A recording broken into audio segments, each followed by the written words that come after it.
as minhas saudações a todos os presentes.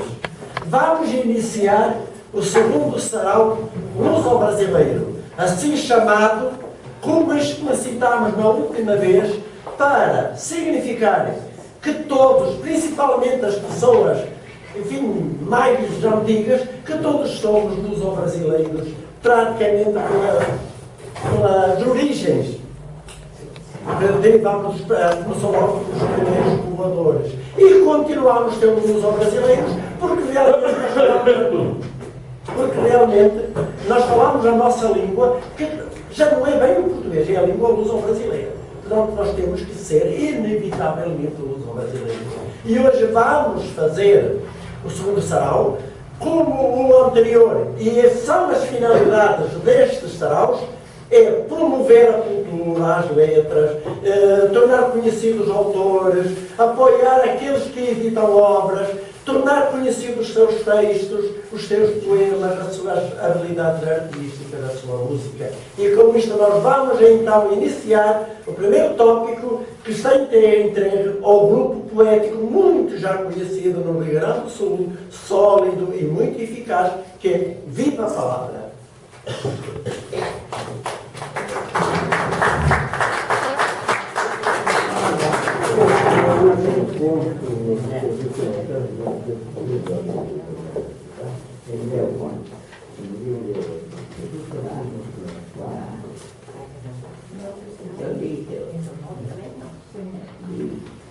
Boa noite a todos, meu nome é Adélia Aisson. Então, por ordem alfabética, como a nossa coordenadora sempre pede, eu começo, né?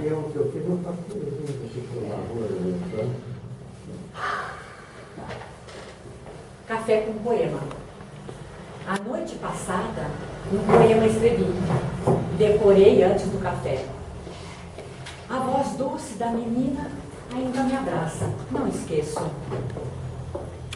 Ao abrir a janela, coros de pássaro acordam o dia, o silêncio da rosa, pétalas esfolhadas na madrugada. Canto gregoriano ao amanhecer, poema e café.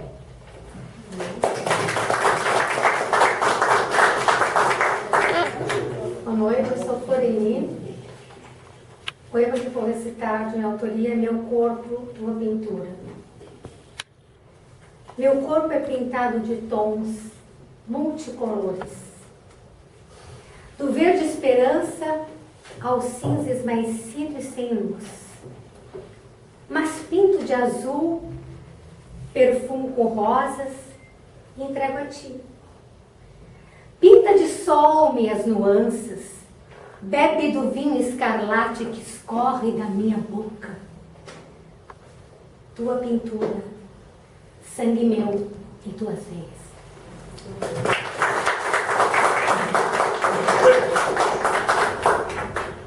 Maria da Glória. A Perdida. Era uma fome vermelha que gritava das entranhas e dizia coisas estranhas, sem nexo e sem pareia. Eu, menina sofrida nas esquinas pedinte, senti-me espremida com fome sem requinte. Tu mostrou os atrativos, as curvas, a coxa, um seio, até mesmo para o homem feio, a quem seriam aperitivos. A boca lasciva e quente mostrava doces lambidos que me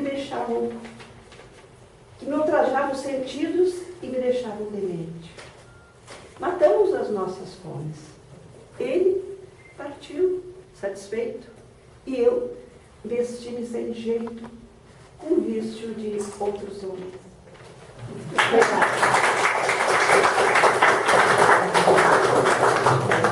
Eu sou Maria Helena Ramalho e hoje, em homenagem ao povo luso-brasileiro, eu vou falar um poema de Fernando Pessoa, Não Digas Nada. Não digas nada, nem mesmo a verdade.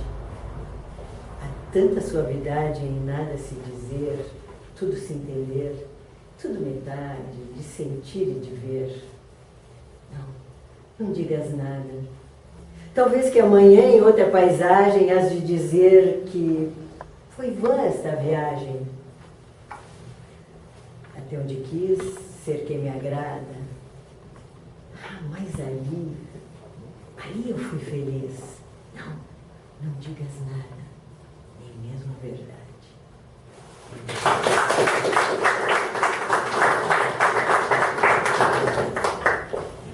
Meu nome é Zaira Cantarelli e eu vou falar um poema de minha autoria, Versos Úmidos. Quando Deus desatava a noite, surgiste com o canto dos pássaros, trazias um sorriso minguado e uma saudade mofada. Não me debulhei em lágrimas e tampouco me desidratei em soluços. Juntei-me ao canto dos pássaros e retribuí. Bem te vi!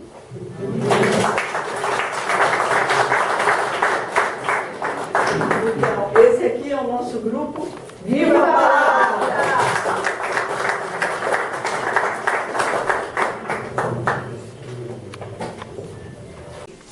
Agora vai seguir-se aquilo a que vimos chamando roda de poesia. São alguns poetas que gostam de aparecer e, se tendo oportunidade, porem a sua voz em evidência. Esta primeira roda de poesia pode ser constituída por Heloísa Floraza, por Jorge Peixoto, por mais alguém que queira integrar-se e poderão então, formando um pequenino grupo, apresentar e recitar os textos da Arcila. Aqueles que acharem por bem podem participar. Chamada roda de poesia, mas realmente pode ser poemas, mas também pode ser apresentado outro texto, não é, equivalente. Não é? Portanto, vamos ver se temos elementos para formar então esta primeira roda de poesia. Móveis? Não. Mas...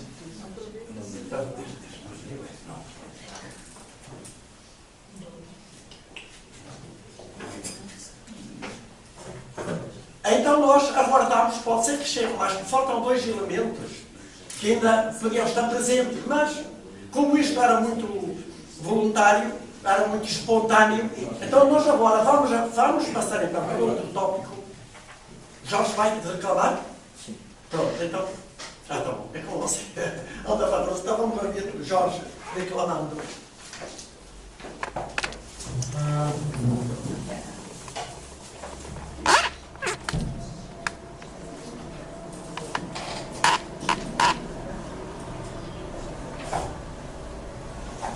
Boa noite a todos. É uma honra, uma satisfação estarmos aqui reunidos, prestando uma homenagem a um grande poeta, ativista cultural, ex-deputado constituinte, autor da Lei da Pilcha como traje de honra e traje de gala e preferencial do gaúcho. Por isso, declamarei um verso. América, carnaval e cinzas, novamente os escaninhos da memória, o inconsciente revisitado. Você, laral de campeador pampiano, deflora os ouvidos em sua permanente denúncia do gaúcho embretado na cidade, libertando asas campesinas em minhas atávicas raízes. Terrorismo, que bonita e séria palavra, e a solidão mora em Macondo, aldeia global de Garcia Marques. Não sei se com S ou com Z, só sei sul-americana voz dos cantadores de causa que perpetuam em América. Até hoje, da altiplana Antártida, forma poças de sangue do suor, vinho de América, e num alarido rústico de cavalaria em pelo, vão levantando-se de pé, que havia morrido em 3 luas antes do combate do Caibaté. Na mesma cova pampiana de Cacambu, Morubixaba, da República Guaranítica. Ah, minha pobre América Latina, nem o olor das espoliações te fará estrangeira.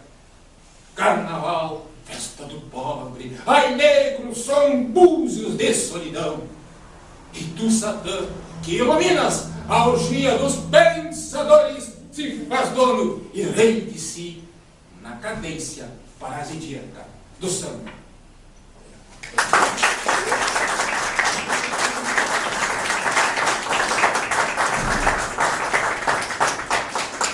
Autores e livros.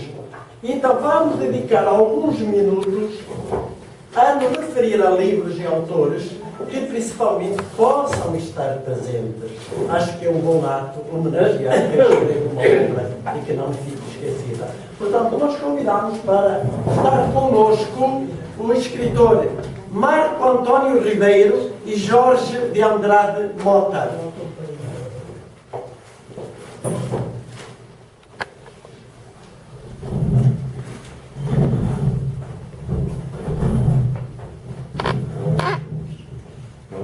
O Jorge de Andrade Mota.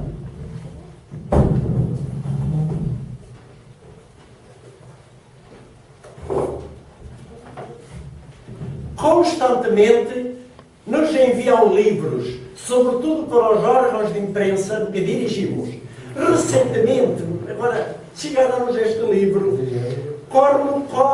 Cornucópia da Palavra, de Eucárdio Berroso, que tem seguramente uma dúzia de livros de crónicas. Escreve muito bem, já não reside em Rio Grande do Sul.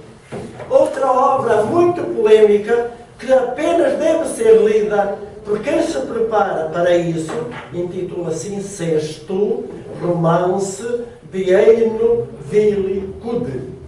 Notem o título, o modo como ele trata, quase humaniza este ato. Temos outro livro que também é um livrote, enfim, mas é publicação. Chama-se Discurso de Posse.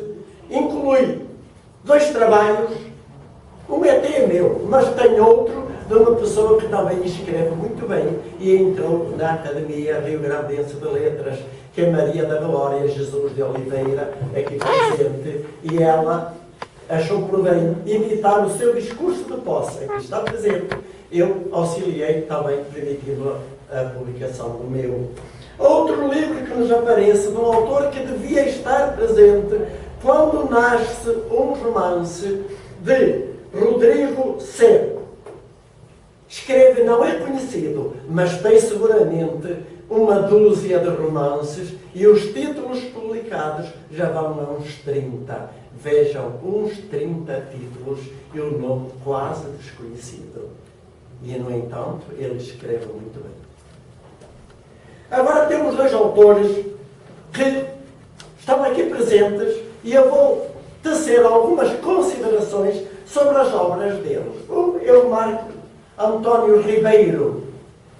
Não é muito conhecido. Ele vem dos lados de Santo Amaro ou de General Câmara, radicou-se em Porto Alegre e tem uma série de obras publicadas, algumas de caráter religioso. Ultimamente ele publicou a obra intitulada Recuerdos de um Tatu.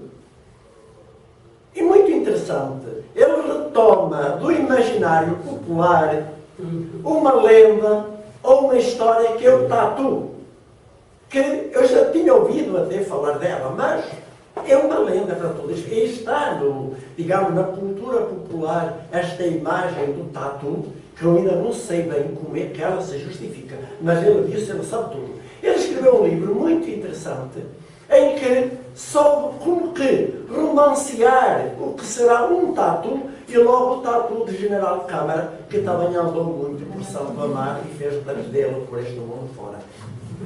Marco Antônio, que motivo, que razões levaram você a escrever um título uma obra com tão estranho título? Por que esta obra? O que queria veicular? Restaurar digamos, esta figura popular, impor uma nova interpretação, simplesmente causar impacto com uma obra, embora pequena, mas muito significativa. O que é que você diz disto?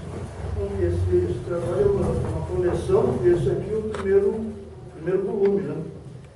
E essa primeira parte, ela pega a história do Rio Grande do Sul, resumido, né?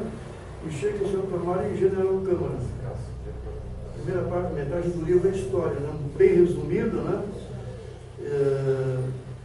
Depois aí entra os personagens lendários do Rio Grande do Sul. Aí praticamente a história do Rio Grande do Sul, a história de todos os municípios que se fizeram aqui nas margens do Rio Taquari, Jacuí, é quase tudo a mesma história. Então depois tem o personagem, o Tatu, na Revolução Farroupilha, né, as quadrilhas, as danças, era tudo, 80% das danças era baseada nisso, né? E depois tem muito personagem Surupico Perdido, que veio de Portugal também, né, que todo mundo conhece, aquelas histórias que os avós contavam para a criança. Eu também utilizei a palavra aqui do Augusto Meyer, né, que ele é dos anos 50, mas ele foi um grande historiador gaúcho, da história gaúcha, né? Então esse aí é o volume 1, né? Já estou com o volume 2 e 3 já pronto, né? Aí o segundo volume já serão causos, né? Porque é a parte gauchesca mesmo, né? É a literatura clássica, né? A Soriana. E essa primeira parte aqui também, ela enaltece também, essa parte de história do Rio Grande do Sul, a cultura soriana. Os fundadores do Rio Grande do Sul, quem povoou o Rio Grande do Sul foi o português, né? Aquela história dos espanhóis, aquele heroísmo todo, mas quem povoou, quem fez o Rio Grande do Sul foi os açorianos, né? Sempre ficou naquele negócio das missões, coisa e tal, que eram os espanhóis, aquilo ali ia tudo para a coroa espanhola. E o Rio Grande do Sul não teria se civilizado, não teria surgido se não fosse a cultura açoriana. Então a primeira parte inicia com isso, né? Com o começo mesmo do Rio Grande do Sul, depois suas lendas, seus causos, né? E por aí vai, né? É uma coleção, né? São vários volumezinhos, é isso aí. Nós esperamos que esse segundo e terceiro volume apareçam. Eu serei logo o primeiro leitor, porque gosto muito destas obras. E a obra dele tem tido certo sucesso e boa compra, boa aquisição. Vale a pena, portanto, continuar. Temos agora um outro autor, que é o Jorge de Andrade Mota. Todos nós conhecemos o Jorge Mota, de várias circunstâncias. Ultimamente, ele resolveu publicar ou integrar-se no grupo dos 15 Renascidos, que edita a revista Causótica. E Jorge de Andrade Mota achou por bem ocupar várias páginas e, até se possível, ter um destaque com trabalhos. Os trabalhos apareceram e a nossa contribuição foi torná-lo capa da revista, e merecidamente. A revista Causótica, ela já existe há meia dúzia de anos. Foi editada por um grupo chamado 15 Renascidos. Hoje, mais ou menos, restam metade. Mas a revista continua saindo, agora, às vezes, com modificações. O último, ou o mais recente colaborador, é Jorge de Andrade Mota, que enviou 3 contos dos melhores contos que ele escreveu para esta revista. Foi-me dada a honra de fazer uma apreciação. Apreciei os contos. E achei uma coisa muito interessante, que muito difícil aparece na literatura. Eu ainda me lembro apenas de um autor que usou o mesmo tema, que é o tema da santificação. Não é que Jorge movimenta os seus contos sobre o tema da santificação, portanto o motivo é sempre este, de valorização do homem, principalmente o homem na forma de menino, ainda anjo, ou como sendo um pequeno anjo. Mas se a pessoa é adulta, ele também encarrega-se de a tornar anjo. E então o tema dele, o grande tema, é a santificação das pessoas. Vale a pena ler o livro, tendo em conta este tópico, não é, que nos levanta logo certas apreensões. Como é que ele criou este motivo? Como chegou a ele? Como ele escrevendo, seja o que for, tudo repuxa para o mesmo motivo. Porque o motivo literário, o autor tem 2 ou 3, ninguém pensa que tem meia dúzia ou 20 motivos, não tem. 1 ou 2, pode chegar a 3. O motivo literário é aquela força psicodinâmica que determina a criação da obra. Se quiserem um autor que se aproximou e deu uma boa explicação para isto, foi Freud. Mas não ficou completo, tem a ver com continuidade. Então Jorge movimenta sobre este motivo, o motivo do aperfeiçoamento do homem, que está formulado no lindo tema chamado santificação. Jorge, você poderia, o conto que mais impressiona é o conto Tentação. Você sabe bem porquê? Um carro velho, não é? Que deve ser destruído, mas deve ser renovado, mas depois é preciso que todas as pessoas o queiram destruir. Mas aparece uma pessoa santificada, que não destrói, não dá a última martelada no carro. Então o carro não poderá ser destruído. E essa pessoa é uma pessoa também santa ou santificada. Ele, com base neste tema, elaborou um interessante conto chamado Tentação. Mas também os outros dois, Conto de Natal e Canção de Assis, longínquamente, ou de algum modo, eles também tocam no mesmo motivo da santificação. Jorge, que força é essa?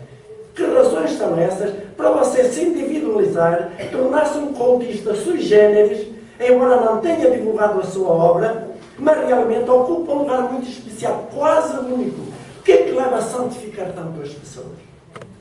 Bom, desculpa eu estar fônico hoje, agora já não vejo as coisas, hoje então é difícil de entender. O senhor é um gênio de carística literária, o senhor acha, não conta até porque o senhor foi direto, você, a tentação, o senhor é apaixonado por isso. O senhor, da personagem que eu criei, eu sou surge de uma bagatela. A árvore que surgiu, por exemplo, quando a minha namorada disse assim, caiu uma árvore aqui no meio da rua, está uma confusão, veio o brigadeiro, veio o bombeiro, veio tudo, está uma pantomima isso aqui. Daquele leitmotiv que ela me deu, eu fiz um conto árvore, que não tem nada de gozar. Daquele motivo que ela me deu, esse conto da tentação, que sou apaixonado, ela me disse um dia, que aliás, essa plástica. Eu estou fazendo um curso aqui que tem 10 artistas plásticos, obedecendo ao Jesus Zerbini, que foi ex-marido essa moça do... Apresenta domingo, como é Rosana... Me ajuda, Alexandre, me ajuda, vê o programa. Como é o nome da moça do Uma Hora Domingo? A morena aquela que apresenta sempre. Qual programa? Hein? Você vê todos os domingos lá em casa, rapaz. Com vocês, cabelos compridos, pretos, ela apresenta o programa. E ela foi ex-esposa do Jesus Berrini, quer dizer, Zerbini. E o Barrão, o auxiliar, ela me disse, olha, nós fizemos um curso, 10 artistas plásticos tinham que pegar um carro no Monturo, e embelezar esse carro de qualquer maneira, e depois as situações da vida da gente têm que ser resolvidas com violência. Depois, para não destruir o carro, deixar de miséria. Eu me revoltei com aquele negócio. Ele fez o conto baseado nesse fato real. Tem o Zerbini, tem o Barrão, tem os artistas, tem o carro. E no meu conto, eu dei a chance de eu destruído e não ser destruído. Aproveitando o conhecimento que eu tenho da minha namorada, uma pessoa mais bondosa do mundo. E na hora da pancada final, os bichinhos todos que ela deu vida durante anos e anos, os mortos já pediram para ela, eu não posso fazer isso. Se deres a pancada e destruir esse carro, tu está desvendido toda a tua vida. O que seremos de nós que tu nos deste vida durante décadas? Bondade de tuas mãos não pode fazer isso. E os diretores insistiam com ela, tu tem que bater, senão vai tudo fracassa. No Barrão, que aí faz o papel da tentação de crença, por isso a tentação, muito bom. Destrói tudo, aliás, festas, serão as estrelas de tudo, mas tem que destruir. Quando ela ia destruir, ela viu aquele montinho de bicho implorando para ela destruir. Ele jogou a bigode na folha e acariciou. Sob as mãos dela, foi ficando o carro mais lindo que já houve no mundo. Os diretores irritados saíram, né? E o povo todo assistiu aquele carro, talvez o mais lindo do mundo, indo do alento sem fim, e viu a família. Ela vai para casa cansada. Chegou em casa, os bichinhos dela começaram a período, né? Já sabem de tudo. Eu me baseei numa história real, claro, transformei, tu conhece, não? O senhor se apaixonou pelo corpo. A árvore é a mesma coisa. Ia caindo uma árvore, aqui uma esculhambação, chamei a brigada, não vê ninguém. O pessoal está fazendo bookmark para ver quanto tempo a árvore vai aguentar. Aí eu peguei a árvore, fiz a árvore, a casa foi uma prosopopeia, o professor tirou a árvore e a casa, linda, está acompanhando a história dela e a minha. E tornou-se a árvore. Então eu não sou de santificar muito. Eu não concordo muito com essa. A santificação que eu faço não é coisa religiosa, é coisa humana. O senhor, por exemplo, diz que eu santifiquei o Facnet, chamei São Facnet. Não. A santificação do Facnet veio pela vida dele. E todos nós, eu conheci pouco tempo o Facnet, 5 anos. O nosso grande reclamador, poeta, escritor, gênio, uma vez disse em 2 minutos, ele definiu o Facnet. Depois que o Facnet morreu, ele disse assim: Facnet distribuía troféus e medalhas com a alegria de quem semeia flores. Isso é uma biografia do Facnet, dito pelo nosso grande amigo, gênio, Joaquim. Isso é uma biografia. Isso ele está dizendo que o Facnet é santo. Ninguém santifica o Facnet.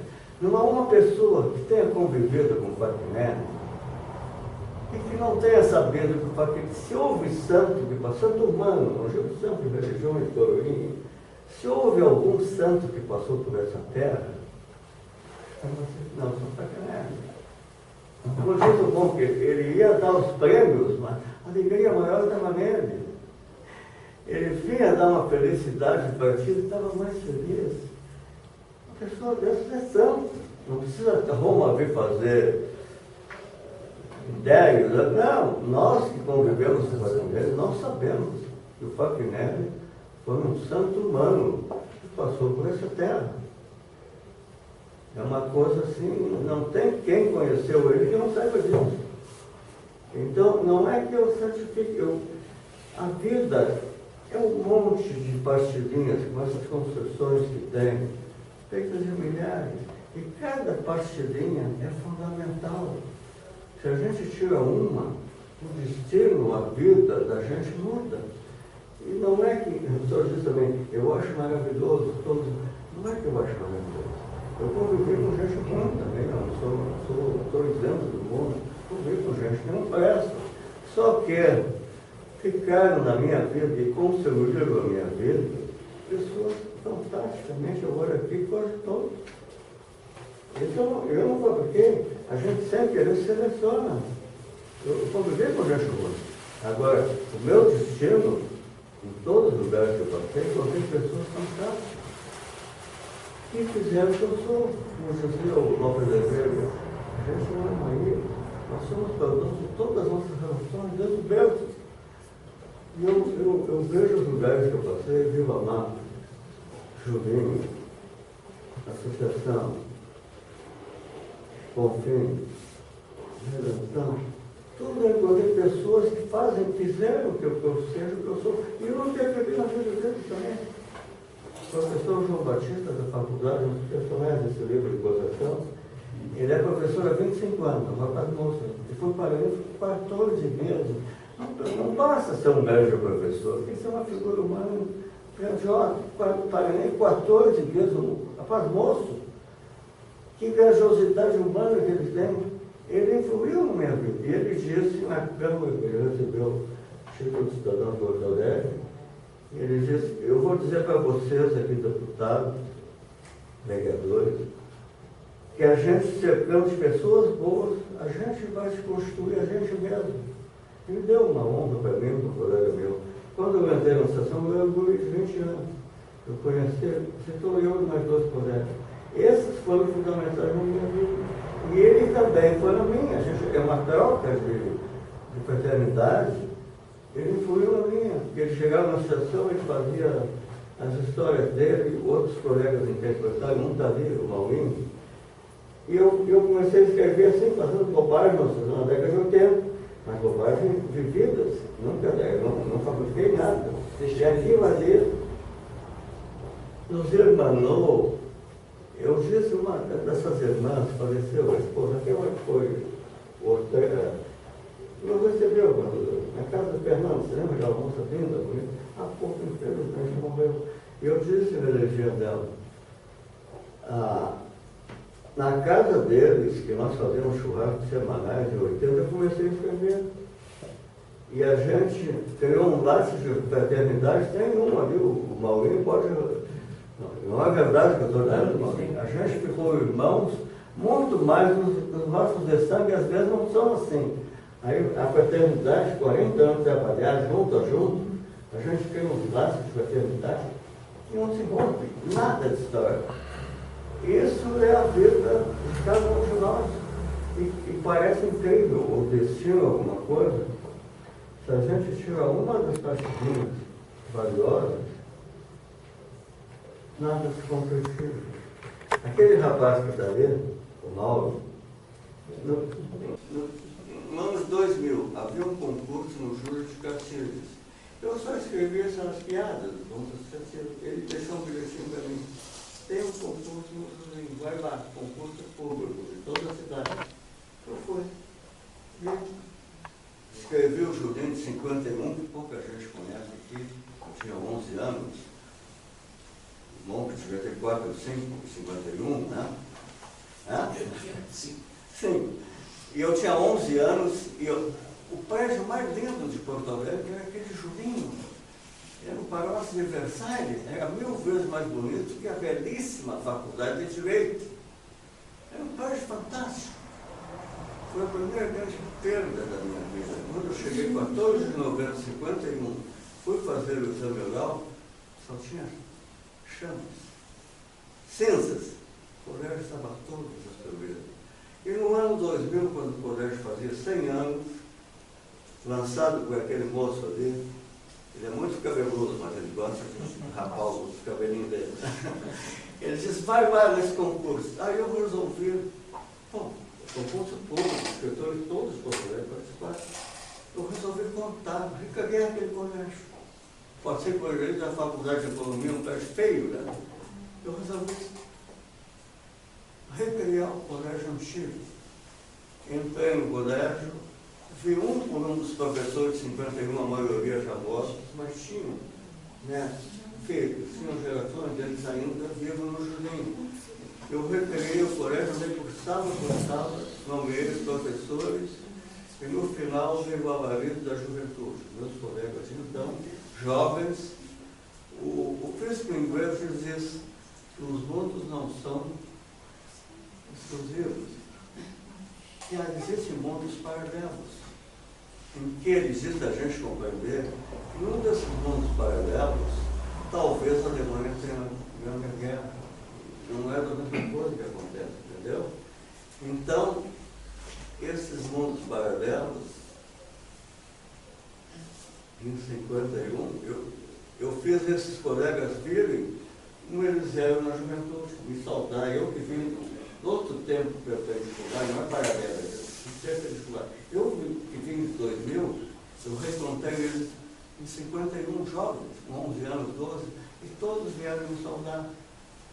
E escrevi o colégio, eu tenho uma memória assim que ela não se apaga. Eu me lembro de todas as coisas da minha vida, não se apaga, elas vivem em mim. Perguntaram para o Paulinho da Viola um dia, não é muito saudosista, só fala do passado, isso assim, não.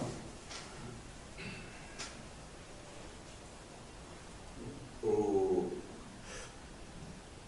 passado não morre, não. Eu não vivo do passado, mas o passado vive sempre em mim.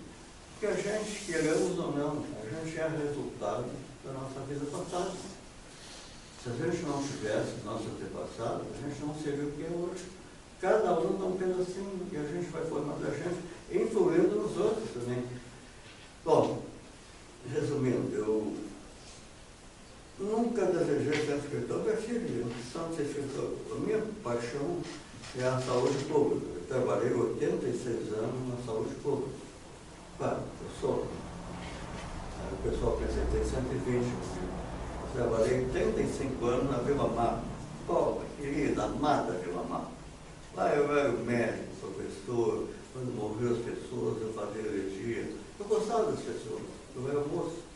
Era um velho de momento. Não tinha padre lá. Eu fazia elegia. E aí eu perdi a minha timidez. Eu sempre fui tímido. Quando aquele pessoal humilde olhava para mim, emocionado, eu digo, eles gostam do que eu falo com o coração, não com a boca, nem com nada. Sai do coração a falar. E aí eu perdi a minha timidez. Falo agora em qualquer local. E aí vem o acaso também. Grande amor da minha vida, eu conheci lá na década de 70. 28 anos, 8 anos depois ele voltou. E eu comecei a conhecer a série.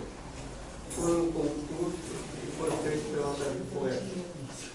Aí conheci a pessoa mais bondosa do mundo, que era o Paquinete. Ele quase me obrigou a entrar aqui. Foi a melhor coisa da minha vida.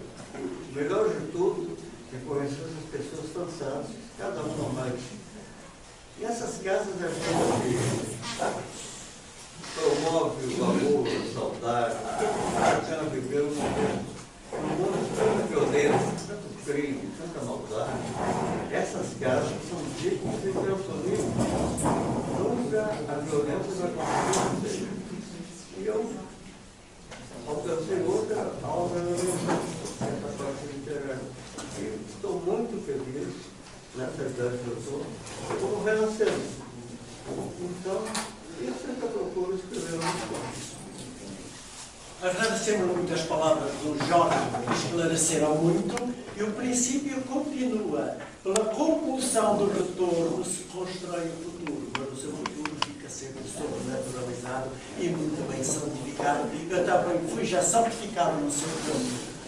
Agora, vamos então falar do nosso jogral luso-brasileiro, que espero que os elementos estejam presentes para atuarem. Ora, o jogral luso-brasileiro, o Bica, a Heloísa, estão presentes, não é assim? Elementos do jogral estão presentes.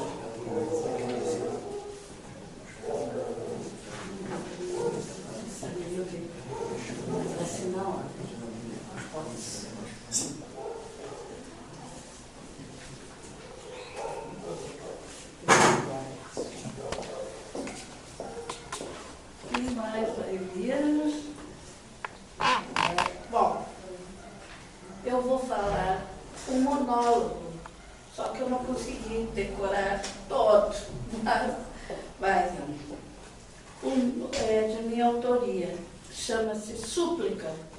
Senhor, estou aqui para pedir que salve meu único filho, João. Por favor, estou a implorar, atende meu pedido dessa mãe desesperada. Para o Senhor entender, vou contar o que está a se suceder comigo. Um monte de erro o Senhor vai ver. Sabe como dá para ver? Como dá para ver? Sou pobre, de cor. Até aí nada de anormal, pois afinal de contas, muitos não têm cor de pele igual, não é mesmo? O Senhor fez-nos assim, todos coloridinhos. Pois é, meu João trabalha de jardineiro.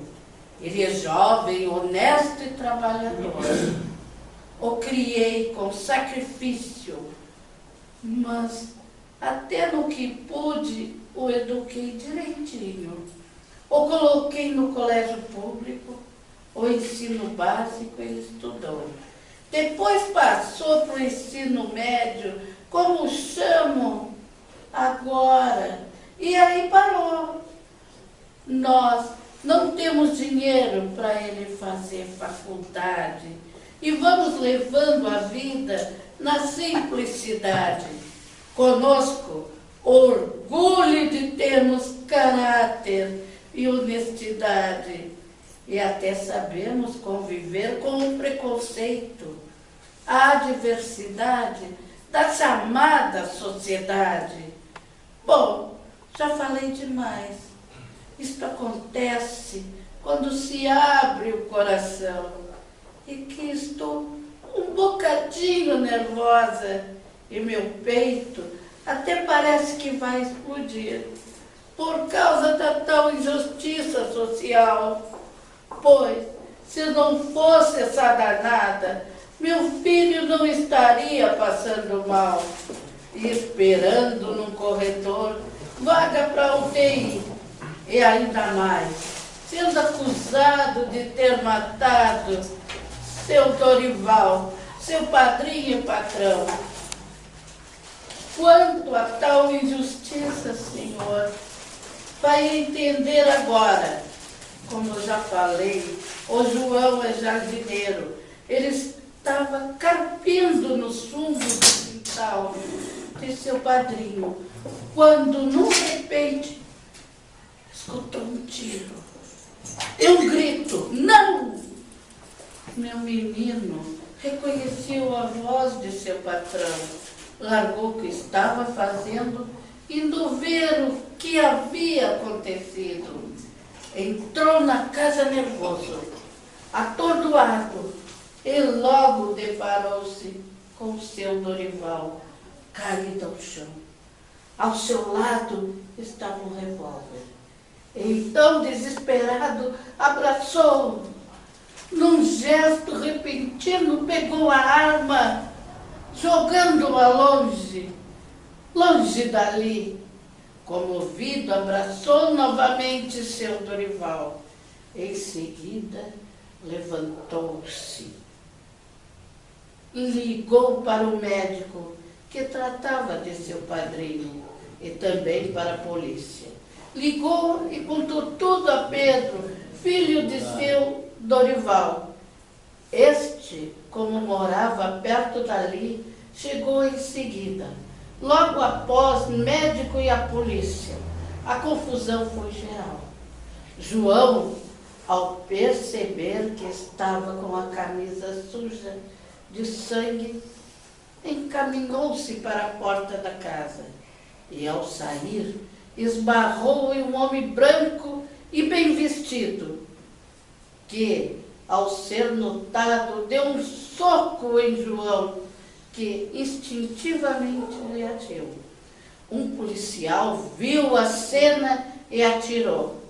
E foi nesse instante derradeiro que a injustiça se fez, pois João foi atingido por a tal bala, caindo imediatamente ao chão. Na confusão, o homem sumiu. Quando Pedro escutou o estampido da arma e viu seu amigo de infância naquele estado,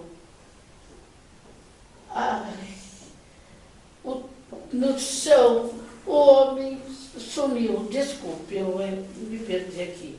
Quando Pedro escutou o estampido da arma e viu seu amigo de infância naquele estado, pediu que socorresse, pois ele era como se fosse da família. A sirene da ambulância saiu a toda velocidade, com a sirene ligada, levando João em situação delicada. O policial foi logo se justificando e explicou que alvejou o rapaz, pois estava mal vestido, sendo de couro, e como agravante, sua camisa estava coberta de sangue da vítima. Baseado nas evidências, ele atirou. O policial complementa seu depoimento contando ser possível a identificação do tal homem e pôde ver bem o seu rosto. Assim, poderá ser feito o retrato falado do suspeito. Vou ser punido, mas isto é outra história, ele disse. Senhor, Salve João dessa injustiça, dessa desgraça toda, e tudo por causa do preconceito. E também o pobre compadre morreu por causa de um drogado, talvez roubando para comprar droga, ou por um miserável que, ao invés de trabalhar ou pedir esmolas, prefere andar assaltando gente honesta e trabalhadora. Bem, que vou dizer? Que estamos vivendo o fim dos tempos. Será o fim do mundo? Enfim, ninguém traz letreiro na testa. Como meu finado pai dizia, bandido pode ser de qualquer nível. Os animais matam por instinto. E o homem tem que matar, às vezes, por nada. Por quê? Nesse momento, toca o celular. Então, é atendido. Alô? Sim, sou a mãe de João. Como é? Ele não corre mais risco de morte. Que boa notícia. Obrigada, Pedro, por me ligares. Mesmo sofrendo com a perda de teu pai. Dona Maria tem mais graça ao retrato falado que o policial deu. Possível prender o assassino. Ele foi preso? Foi sim. E terminou confessando. Foi um filhinho de papai que entrou para roubar e, quando viu, assustou-se e atirou, matando meu pai na hora. Ainda bem, querido, que no céu não haja preconceito. E graças ao Senhor, meu filho foi salvo. Só pena teu pai ter morrido. Pedro, somos amigos. Teu pai era meu compadre. Conte sempre com a gente. Somos humildes, mas sabemos cultivar amigos. No céu só há uma nacionalidade, da justiça, paz e bondade. Por isso que o essencial é não haver diferença. Entre todos reine a igualdade e o fim dos preconceitos. Somos apenas uma raça, a humana. É isso aí.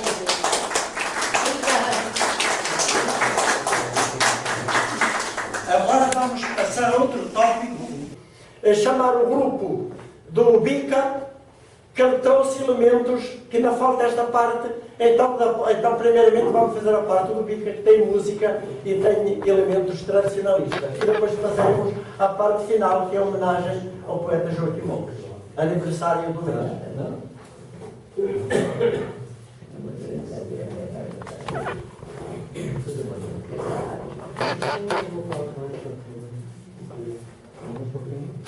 Boa noite a todos. Grande satisfação mais uma vez voltar ao grupo do Instituto Cultural Português, cumprimentar o professor Antônio por essa maravilha desse encontro, que ele já é o segundo, e convidei em parceria aí, trago, como diria o Amaranto Pereira, uma indiana lá da Encruzilhada, e convidar o Paulinho da Gaita, ele que tem vários CDs gravados, é cantor, músico, e agora ele nos surpreendeu com umas poesias, porque ele entrou agora no campo poético. E o Paulinho também, certa feita lá pela Encruzilhada, tinha um programa de rádio com outro parceiro lá, e ele anda agora perdido aqui por Porto Alegre, e cantando por aí, na sua gaita. E trago também, que já esteve no primeiro encontro, no primeiro sarau, o Ilo Guterres, que também é encruzilhadense, e vamos tocar umas músicas. E para minha satisfação, hoje se encontra um amigo nosso que a gente conheceu acho que há uns 2, 3 anos, que muito nos honra, que é o Roberto. O Roberto é uruguaio, está há muitos anos no Rio Grande do Sul. Ele que viveu uma época nos Estados Unidos, depois veio para Porto Alegre, Rio de Janeiro, São Paulo e retornou a Porto Alegre para nossa satisfação. Ele que é professor de inglês e espanhol, tem a sua escola lá na Cristóvão Colombo. E ele toca violão também e canta em espanhol e inglês. Não sei se hoje ele vai nos dar a honra. Se não for, vai ser no outro dia, então. Mas nos honra com a presença. E antes de começar, o Paulinho, o cara, sabe que lá em... Tem que sair mais cedo hoje. Parabéns a todos, né? Sabe que lá em Encruzilhada a gente costuma dizer, algumas regiões do Rio Grande do Sul muda muito, de regiões para regiões, mas lá nós costumamos dizer, aquele sujeito que puxa saco, essa coisa toda, não se usa esse termo, nós costumamos dizer lambe-espora. O Wilson e o Paulinho sabem mesmo. Até tem um verso meu que eu falo em lambe-espora. Mas eu quero dizer, antes de começar, cumprimentar meu particular amigo Joaquim Gomes. Estive esses dias, dei uma entrevista numa emissora de rádio e falei sobre o Joaquim Gomes, o seu trabalho como deputado, porque nós estamos vivendo um momento no Rio Grande do Sul, e creio que no Brasil e no mundo, as pessoas, infelizmente, vivem de vaidades e procuram, e não fazem quase nada, e procuram abafar aqueles que realmente contribuem para a história e para a cultura do seu povo, no meu caso, Joaquim Gomes. E eu ainda falei sobre a lei das pilchas, sobre o dia do trovador repentista, sobre o dia do cantor regionalista, lei do Joaquim Gomes, porque eu acho um desrespeito quando alguém coloca a lei tal e não coloca o autor. Acho um desrespeito quando alguém declama uma poesia ou canta uma música e não cita o autor. Eu acho que isso é um desrespeito para com o compositor, para com o autor das leis. E eu agora cheguei à conclusão do seguinte: infelizmente, no Rio Grande do Sul vivemos um momento que nós temos vários segmentos gaúchos, mas o gaúcho tradicional, pelo duro, parece que está se perdendo, como contava o Ciro Martins, que contava a história do gaúcho a pé. Hoje o Rio Grande do Sul, as vilas, os grandes centros, Porto Alegre está tomado de cavalo por muitos gaúchos que nem sabiam por que lado se monta no cavalo.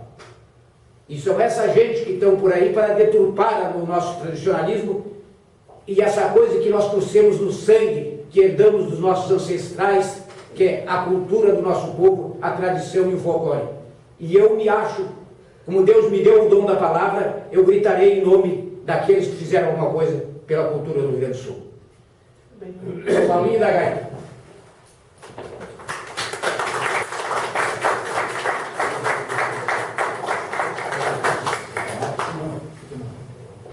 O Paulinho, ele tem vários CDs gravados e ultimamente ele me encontrou e me mostrou umas poesias dele e me surpreendeu bastante, porque eu conheci ele como compositor, cantor, trovador. E ele nos disse umas 2 poesias que nós nos arrepiamos. Ele tem uma poesia que ele fala de Jesus e uma outra que ele fala, porque eu sempre debati muito nesse sentido, ele fala do sujeito que tinha uma vaca para tirar leite e depois terminou matando a vaca para fazer um churrasco. Então, são coisas que tocam na alma. Boas noites, gauchada, boas noites, meus amigos, amigas, famílias. É uma alegria estar aqui com vocês. Já, como dizia um gaúcho lá de Encruzilhada, já de cara, já encontramos 2 cotoveiros aí, né? Encontramos 3, encontramos um lá na Avenida meio perdido. Já encontramos 2 gaúchos que olharam para nós e disseram assim: mas tia, como é que tá? A Encruzilhada deu enchente no Camaquã. É aquele linguajar lá de fora. Mas eu, como eu não conhecia a casa, muito obrigado, agradeço ao meu amigo também, e por ter recebido esse convite, me sinto honrado. Eu que sou gaúcho, que nasci e me criei ali na querida cidade de Encruzilhada do Sul. O meu pai era capataz de granja de arroz lá na costa do rio Camaquã. O meu pai era mais natural de Cachoeira do Sul. mas eu nasci e me criei em Encruzilhada do Sul, na costa do rio Camaquã. Mas eu sempre tive na alma um sonho, um desejo da música. Eu tinha uma origem, eu tinha uma sede de quando eu pudesse me tornar por conta de botar, de meter, como diz o gaúcho, o peito no mundo. Eu tinha um desejo, sempre foi o meu sonho de botar a gaita no peito e representar o Rio Grande Velho, de Deus. E de uma certa forma Deus me abençoou, me honrou ricamente. Eu vim tentar a minha carreira, a minha sorte, como se diz o gaúcho, aqui na cidade grande, e Deus me abençoou ricamente. E graças a Deus estou feliz, constituí uma família muito querida. E depois de um certo tempo, eu mudei um pouco. Eu gravei 8 CDs de músicas gauchescas e graças a Deus até ali fui muito bem sucedido. Eu digo até ali eu fui muito bem sucedido. E dali para cá eu estou mais bem sucedido ainda. Porque neste meio tempo eu conheci Jesus. E eu me converti a Jesus, comecei a conhecer a Palavra Santa e o meu espírito começou a sentir sede, tomar conhecimento daquelas trajetórias que Jesus fazia, e foi indo, e Deus me aperfeiçoou ricamente, me deu um talento muito bom, e eu larguei as outras coisas que fazia, não que fosse errado, não que eu considerasse errado, porque tudo que eu fazia era para defender o Rio Grande. Só que Deus me deu a sabedoria que agora eu defendo o Rio Grande com a palavra de Deus em verso. E tem uma letra que eu vou gravar que diz assim: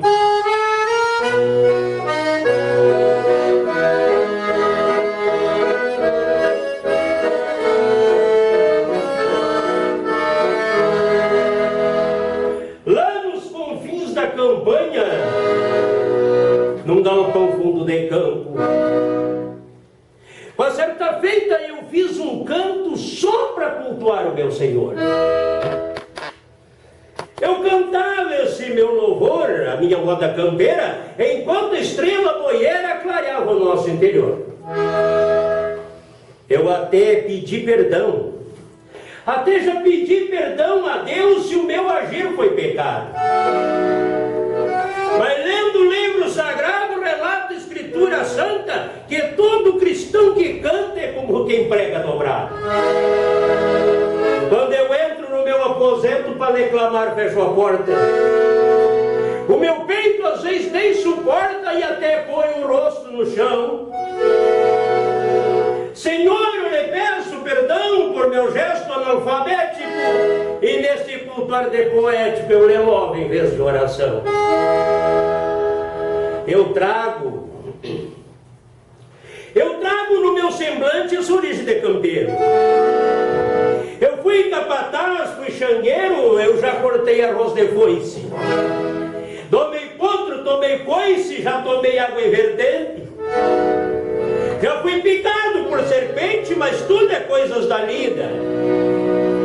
São nessas hortas que a vida às vezes enreda o cristão. Mas quando se tem Deus no coração, qualquer batalha é vencida. Eu leio os seus estatutos e guardo o teu mandamento. E no meu catre detento eu mantenho aberto o seu livro. Pois a tua palavra é um estribo onde eu afirmo a consciência, e pela minha obediência eu vou buscar o passaporte, para um dia eu passar da morte para a tua santa querência.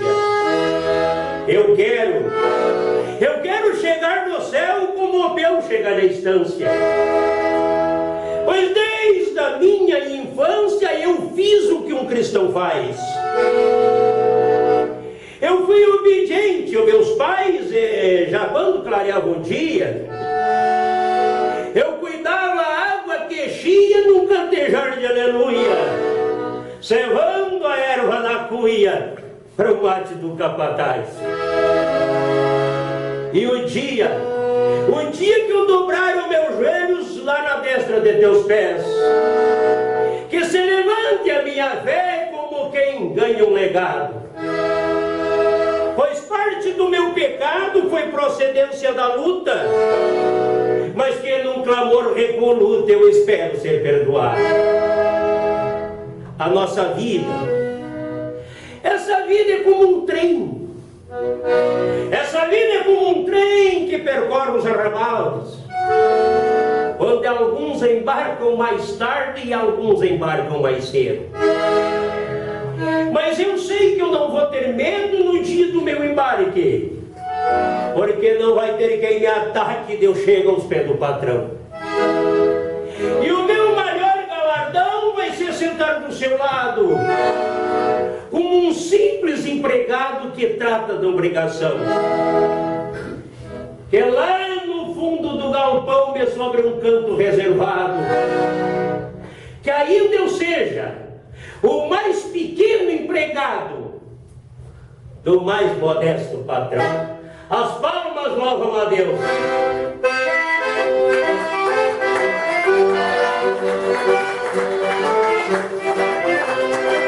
Eu tive um sonho muito bonito esse dia, que a minha mãe era Maria e o papai era José, e que o meu nome que antigamente era Saulo, mas foi trocado por Paulo, por Jesus de Nazaré. E eu andava viajando com Jesus Cristo e fomos até o João Batista batizado no Rio Jordão. Eu encontrei com Moisés e o José, com Filipinho, Tomé, o rei Davi e o Salomão. Eu encontrei com Moisés e o José, com Filipinho, Tomé, o rei Davi e o Salomão. Mas não encontrei ninguém de encruzilhada lá de Jerusalém. Estava só a turma de Cristo.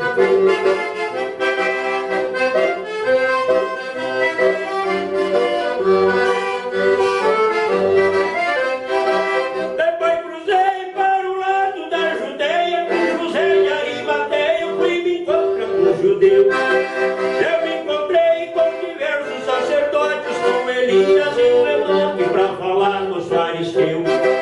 No outro dia ia ter um casamento, Jesus Cristo no momento vindo para a festa resolveu.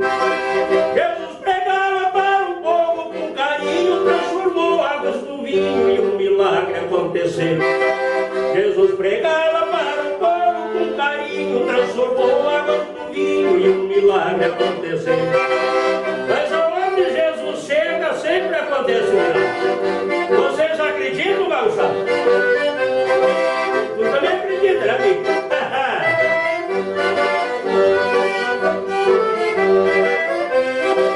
Depois sonhei que eu era escravo no Egito, mas eu não fiquei solito, Deus mandou Moisés para lá. Na travessia para eu cruzar o Mar Vermelho, Deus abriu água no meio para o povo dele passar. Do outro lado avistamos Canaã, com Moisés e Miriam que anunciavam a nossa vinda. E Abraão anunciava aos seus fiéis o testemunho que Moisés viu a terra prometida. E Abraão anunciando aos seus fiéis o testemunho que Moisés viu a terra prometida. As palmas louvam a Deus. Foi ouvido. Eu lembrei agora do professor, aquela hora, falou. Eu ia contar a história da lenda que tem na universidade. Tu e o Will com certeza conhecem. O pessoal aqui não conhece a lenda do. Até porque a senhora ali, um conto sobre. Coisa veio encaixar sem a gente. Tem coisas que às vezes a gente nem combinou, não fez nada e termina acontecendo. Lá em Cruzilhada nós temos o Cerro Partido. O Cerro Partido é um lugar muito alto e muito bonito, um ponto turístico, e tem uma lagoa em cima. Para se ir até lá se vai a cavalo, mas com os cavalos da estância que são acostumados, porque outros cavalos não sobem nem descem, porque é muito complicado, são trilhos. Né? Então se tinha um estancieiro no passado, e história muito, que de repente é uma lenda e talvez verdade, seja história real, diz que quando ele não queria mais um determinado escravo, queria se ver livre dele, ele convidava para ver o macaco branco. Por isso a lenda do macaco branco. E aí ele ia olhar para, se abaixar para olhar, e ele empurrava ele lá para baixo e se via livre dele. O Roberto hoje está aqui, lembrei dessa história que eu ia contar, até nem sabia se ele ia poder vir. Lá pelas tantas, correu a notícia que tinha o estanceiro, e não só com os escravos, mas com os peões também. Ele costumava fazer isso. E lá pelas tantas apareceu um sujeito lá. Não sei se era uruguaio, se era argentino, mas sei que era espanhol. Um castelhano, um paisano. E chegou até lá para se empregar lá na estância, para domar, lidar no campo. E alguém já encontrou ele pela estrada e disse para ele que não fosse, contou a história do macaco branco. E ele disse, não, mas eu vou. E chegou lá, trabalhou, e o patrão não pagava. Lá pelas tantas, ele convidou ele para ir olhar o macaco branco. Ele já sabia da história, foi. Daí ele apeou do cavalo e aprisionou o cabresto no cinto. O guaiaco, um cinto forte. E quando o patrão convidou ele para mostrar para ele o macaco branco, para ele olhar, ele já ficou com o pé atrás. Quando ele empurrou ele, o cavalo sentou e ele voltou para trás, e ele empurrou o patrão e terminou a história do macaco branco. Mas é um ponto turístico que tem Encruzilhada. Mas o Paulinho vai tocar mais uma para nós. E queria dizer também que ele nos honra com a presença essa noite, professor. A esposa do Hilo Guterres. A esposa do Hilo Guterres, ela não é gaúcha, de outras querências também. Então, queremos cumprimentar todo esse pessoal essa noite e agradecer por mais essa oportunidade que o professor nos oferece aqui. Mas eu, como diz o gaúcho, voltando aos palcos, um dos grandes desejos que eu tive, e de uma certa feita, eu nunca vi um poeta, pelo menos os que eu conheço, que não expressasse a tradição da sua terra, do seu fado em verso. E eu, em todos os trabalhos que fiz, de uma maneira, embora fossem trabalhos, porque eu sou um gaúcho analfabeto, eu não tive privilégio, não tive oportunidade de ter colégio. Algumas coisas que aprendi foi depois na estrada, nos galpão de granja com os empregados de meu pai. Mas para fazer certas coisas, a gente só tendo vontade, Deus te abençoa ricamente, e vontade foi o que nunca me faltou. E eu tenho uma certa feita, quando eu comecei a cantar as coisas do meu pago em verso, eu escrevi uma letra, e vou cantar essa letra para vocês, quem gosta de cantar.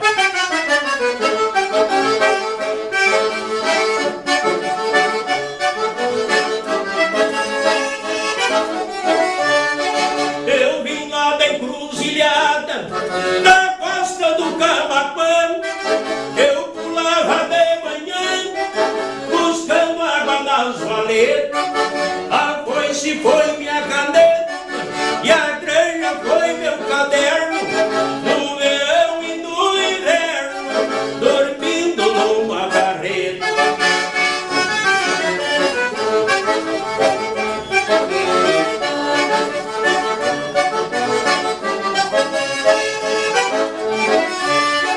Brão grosso assim que nem eu, que vem da banda que eu vim, deu um galpão de capim, feito de leiva e turrão, e aqui neste barulhão eu às vezes fico perdido, quando eu raio do bandido, vou pra boca do ladrão.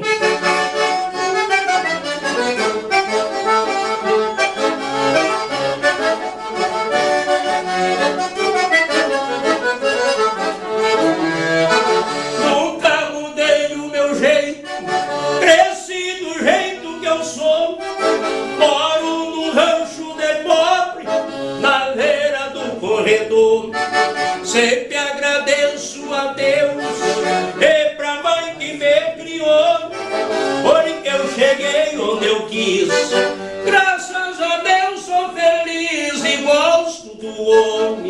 sou. Mas eu gosto do homem que eu sou, é porque eu canto pouco, mas canto bonito e de peito aberto.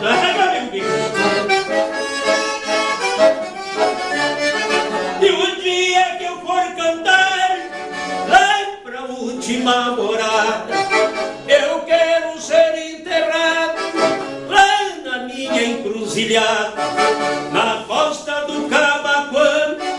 Vou preparar uma morada, eu quero ajudar minha gente, tirar o gado da enchente nos tempos de chuvarada.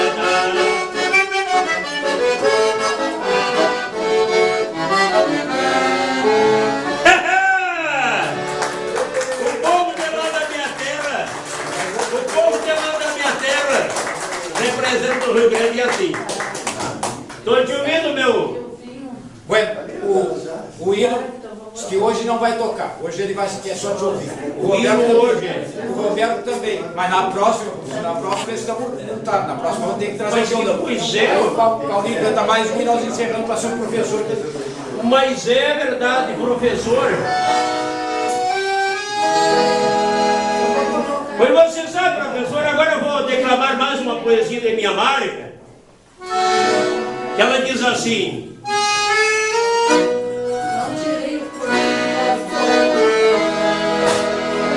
se Deus hoje me chamasse, eu tapearia o chapéu e ia até o terceiro céu para depor no trono branco. Jesus, o meu patrão santo, guardará minha salvação. Eu terei de pedir perdão, pois sei que não sou perfeito, mas levo dentro do peito uma confiança distinta, que eu vou chegar de mãos limpas e puro de coração. Porque prego a palavra santa conforme a Bíblia me ensina. Eu respeito a santa doutrina para ser um bom preletor. Jesus é meu professor e o mestre santo da igreja. A sua mente não fraqueja e a sua palavra não falha. Ele não perde uma batalha, por mais difícil que seja. Ele salva. Jesus salva o pecador e ainda perdoa o pecado. E se alguém tiver condenado, o prestes a ir para a prisão. Mas Jesus tem a solução de anular a sua pena, pois ele é o rei da corte suprema do parlamento cristão. Jesus é mais que um advogado. Ele é mais que um advogado, é juiz e conselheiro. E me mostrou por inteiro a legislação celestial. Foi comigo no tribunal e acompanhou a minha audiência. E provou a minha inocência perante o povo perverso, prorrogou o meu processo e anulou a minha sentença. Pregou o sermão da montanha e me ensinou a rezar o Pai Nosso. Eu vi o santo sacerdócio clamar a tribo levítica. Criei uma mente analítica para que o que eu diga ser ético, por ver o culto profético da nação israelítica. Ele sabe que eu sou homem. Jesus sabe que eu sou pobre, mal letrado e sem colégio, e que não tive privilégios literários ou acadêmicos. Mas num linguajar ecumênico, Deus me fez um autodidata. Eu não nasci para andar de gravata, mas basta botar o chapéu para ver as portas do céu se abrirem sobre mim. Já vi Jesus de pertinho sentar no primeiro banco, trajado de bala branco, batendo palma para mim. E as palmas louvaram a Deus. Se alguém gostou dos cânticos de algum trabalho gaúcho, que adquirir um CD do gaúcho, a gente fica alegre, senão continuamos alegres do mesmo jeito. Quem é que nós íamos ouvir agora? Falando que tem um tava da encruzilhada. Pois é, mas ele disse que hoje não vai tocar. Hoje ele quer só te ouvir. Na próxima vez sim. Mas ele vai trazer o violão. Mas como é que pode ser isso? O Roberto. Mas dia 7 de novembro nós vamos nos encontrar lá nas Encruzilhadas. No festival Gente da Gente, com Dedé, Gente da. o Dedé estará por lá, e tu também. Mais que eu também. Já sou contratado para apresentar para ele. É verdade. O Dedinho, Adão Gonçalves, estou contratado para chegar lá e fazer uma fala. Aí eu vou fazer que nem os outros conterrâneos, eu não vou cantar, eu vou só para ouvir. E agora nós vamos passar para o professor Professor? e agradecer. E eu já te agradeço por nos fazeres gostar dessa noite. Pois é, rapaz. Exatamente. Mas então, já que o meu conterrâneo, então, não, parece que veio só para nós. Veio só para nós. Veio só. Então, para nós encerrar com chave de ouro, deixa eu só terminar com o versinho para o professor.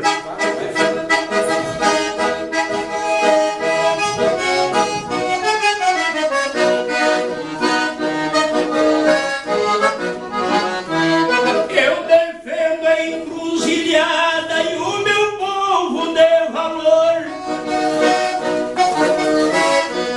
da minha pátria querida, ande lá por onde eu for.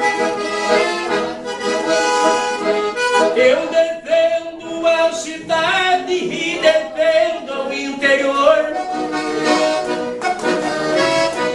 No simples verso que faço, aproveito a entregar um abraço ao meu nobre professor. Professor, alegria estar com o senhor. A gente canta pouco, mas defende o Rio Grande dessa forma. Vai cantar. Vão sentar, sirvam-se, tenham vontade.